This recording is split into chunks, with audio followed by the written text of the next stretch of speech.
জয় মা তারা। নমস্কার বন্ধুরা, আমি জ্যোতিষী গৌতম কুমার। আজকের আলোচনার মূল বিষয় মেষ রাশি মার্চ 2025 মাসিক রাশিফল। অর্থাৎ আপনি যদি মেষ রাশি অথবা মেষ লগ্নের জাতক বা জাতিকা হয়ে থাকেন, মার্চ মাসে আপনার ভাগ্যে কি অপেক্ষা করছে, ভালো না মন্দ, এই দুটো বিষয়ে আমি আপনাদের কাছে বিস্তারিতভাবে আলোচনা করব। কিন্তু ভিডিওটি না কেটে না টেনে সম্পূর্ণ দেখার চেষ্টা করবেন, কেননা এই ভিডিওর মধ্যে আমি আপনাদের এমন কিছু গুরুত্বপূর্ণ বিষয় আলোচনা করব, যদি এই গুরুত্বপূর্ণ বিষয়গুলো আপনার অনেক আগের থেকে জানা থাকে, তাহলে উন্নতি করার ক্ষেত্রে আপনি কিন্তু সর্বদাই এক পা আগিয়ে থাকবেন। তার পাশাপাশি দুটি বিষয়ে আপনাকে সতর্ক অথবা সাবধান হতে হবে, কেননা আমাদের জীবনে যখন শুভ সময় আসবে, শুভ সময়ের সঙ্গে কিন্তু অশুভ সময় থাকবে। অর্থাৎ বৈদিক জ্যোতিষ শাস্ত্র অনুসারে শুভ সময়টাকে আপনি সুযোগ বুঝে গুরুত্বপূর্ণ কাজগুলো শুরু করবেন, জীবনে আসবে বড়সড় পরিবর্তন। এবং অশুভ সময়টাকে আপনাকে একটু এড়িয়ে দিতে হবে, আপনাকে একটু সাবধান হতে হবে। যদি আপনি একটু সতর্ক হতে পারেন, কোনো বিপদই কিন্তু আপনাকে স্পর্শ করতে পারবেন না। তাহলে বন্ধুরা, আসুন দেরি না করে মূল পর্বে যাওয়া যাক। কিন্তু ভিডিওটি শুরু করার আগে আমরা প্রথমে একটু গ্রহদের গোচরগত অবস্থানগুলো দেখে নিই। কেননা এই 9টি গ্রহ কিন্তু আমাদের নিয়ন্ত্রণ করে। 9টি গ্রহের মধ্যে কোনো কোনো গ্রহ আমাদের ভাগ্য পরিবর্তন করে, কোনো কোনো গ্রহ আমাদের জীবনে দুঃখ কষ্ট যন্ত্রণা নিয়ে আসে, কোনো কোনো গ্রহ আমাদের জীবনে সুখ শান্তি সমৃদ্ধি নিয়ে আসে। তাই প্রথমে আমাদের জানতে হবে এই 9টি গ্রহ কে কোথায় কি অবস্থায় রয়েছে, কোন রাশিতে রয়েছে। কেননা গ্রহদের গোচরগত অবস্থানগুলো বিচার বিশ্লেষণ করেই কিন্তু আমরা আপনাদের কাছে ভালো অথবা মন্দ দুটো বিষয় আলোচনা করি।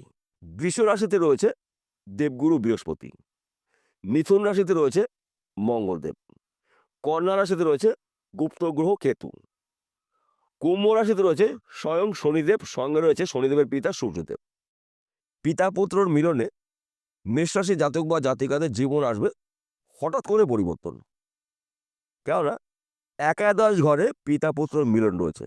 আপনার রাশির সাপেক্ষে একাদশ ঘরে আয়ের ঘরে রয়েছে পিতা পুত্র। আপনার রাশির দ্বাদশ ঘরে রয়েছে, অর্থাৎ মীন রাশিতে চারটি গ্রহ, বুধ শুক্র রাহু চন্দ্র। এই 4টি গ্রহ একত্রে থাকাকালীন চতুর্গ্রহী রাজ্য তৈরি হয়েছে। তার পাশাপাশি শুক্র বুধের মিলনে লক্ষ্মীনারায়ণ রাজ্য তৈরি হয়েছে। চতুর্দিক থেকে আপনি কিন্তু এই সময়টা সফলতা অর্জন করতে চলেছেন।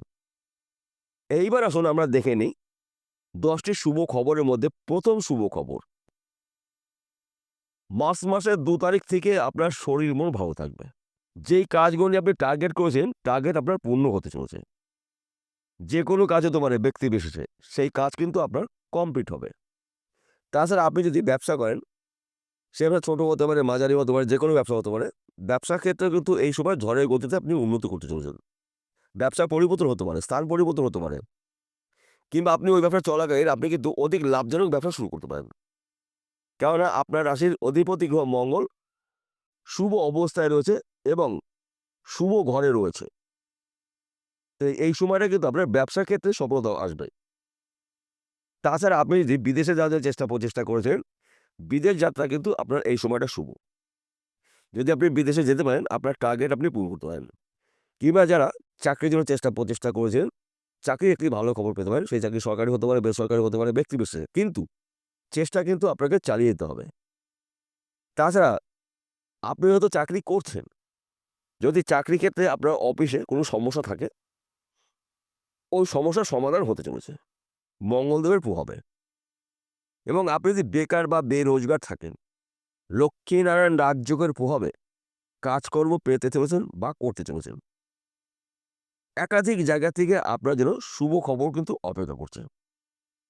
তাছাড়া আপনারা এই সময়টা কিন্তু হঠাৎ অর্থ প্রাপ্তি রয়েছে।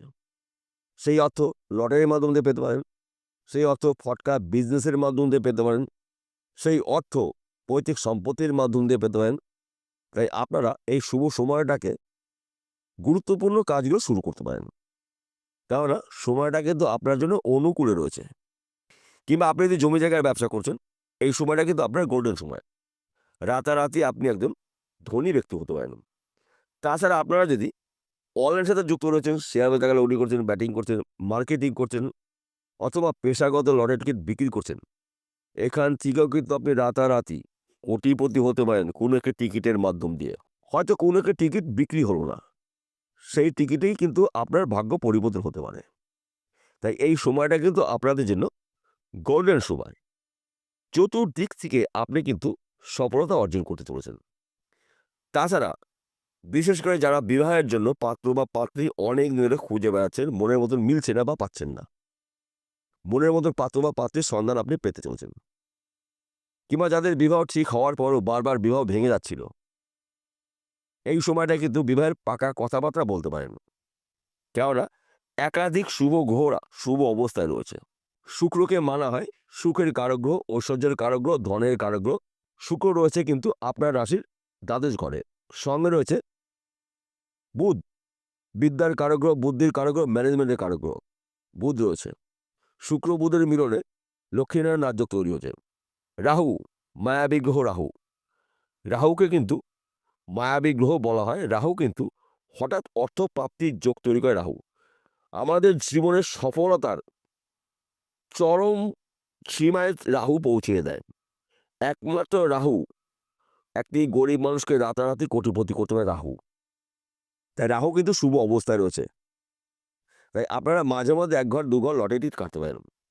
এই হলো 10টি শুভ খবর আমি আপনাকে একটু একটু করে ধরে ধরে বললাম। এইবার আসুন দেখে নিই কোন বিষয়ে আপনাকে সতর্ক হতে হবে। বিশেষ করে আপনার কিন্তু এই সময়টায় সিদ্ধান্ত নিতে গিয়ে ভুল হতে পারে। যে কোনো গুরুত্বপূর্ণ কাজগুলো আপনি যখন সিদ্ধান্ত নেবেন বা শুরু করবেন, একবারের জায়গায় 100 বার আপনি চিন্তা করবেন, ভাববেন। এবং পরিবারের আপনার বয়োজ্যেষ্ঠ যারা রয়েছেন, দাদা হতে পারে, বাবা হতে পারে, যে কেউ হতে পারে, তার সঙ্গে একবার জায়গায় 10 বার যুক্তি পরামর্শ নিয়ে গুরুত্বপূর্ণ কাজগুলো শুরু করবেন। তাছাড়া এই সময়টা কিন্তু যত বড়ই আপনার মনের মানুষ হোক না কেন, বিশ্বাসী হোক না কেন, বন্ধু জগৎ হতে পারে, বান্ধবী জগৎ হতে পারে, যে কেউ হতে পারে, গোপন কথাগুলো গোপন রাখার চেষ্টা করবেন। কেননা শুভ সময়ের সঙ্গে কিন্তু অশুভ সময় থাকবে। যদি আপনার গোপন কথা কেউ জেনে যায়, তাহলে সেই ব্যক্তি কিন্তু আপনার গোপনে ক্ষতি করতে পারে। এই দুটি বিষয় আপনাকে সতর্ক অথবা সাবধান হতে হবে। দেখুন আপনার জীবনে এই মার্চ মাসটা কিন্তু ঈশ্বরের প্রাপ্তির মাস। এইবার কি কথা বলছি প্রত্যেকটা ভিডিওতে বলি, আজকেও বলবো। আজকের আলোচনা কিন্তু সার্বিক রাশিফল, অর্থাৎ মেষ রাশির জাতক বা জাতিকারা পৃথিবীতে লাখ লাখ কোটি কোটি রয়েছে, সবার জন্যই কিন্তু একই ফলাফল নাও হতে পারে। কেন এক হবে না? প্রত্যেকটা মেষ রাশির জাতক বা জাতিকাদের জন্ম সময় আলাদা, জন্ম বার আলাদা রয়েছে, জন্ম মাস আলাদা রয়েছে, জন্ম নক্ষত্র আলাদা রয়েছে, এমনকি চিন্তাভাবনাগুলো আলাদা আলাদা রয়েছে। তাই আপনার জন্ম কুণ্ডলী অভিজ্ঞ জ্যোতিষী দিয়ে বিচার করে নিন। যদি আপনার জন্ম কুণ্ডলীতে শুক্র, বুধ, রাহু এবং মঙ্গল 4টি গ্রহের মধ্যে 1টি বা 2টি গ্রহ যদি দোষযুক্ত থাকে, তাহলে কিন্তু শুভ ফলগুলো আপনি সম্পূর্ণ নাও পেতে পারেন। আর যখনই পাবেন না, তখন থেকে কিন্তু আপনার মধ্যে জ্যোতিষ সম্পর্কে একটি ভুল ধারণা হতে পারে। তাই প্রথম কাজ, আপনার জন্মকুণ্ডলী অভিজ্ঞ জ্যোতিষী দিয়ে বিচার করে নিন। যেই গ্রহটা অশুভ অবস্থায় রয়েছে সেই গ্রহের প্রতিকার করে নিন। দেখুন আপনার জীবনে বড়সড় পরিবর্তন ঘটবেই ঘটবে। বিষয়টা পরিষ্কার হলো। নমস্কার বন্ধুরা, আবার দেখা হবে।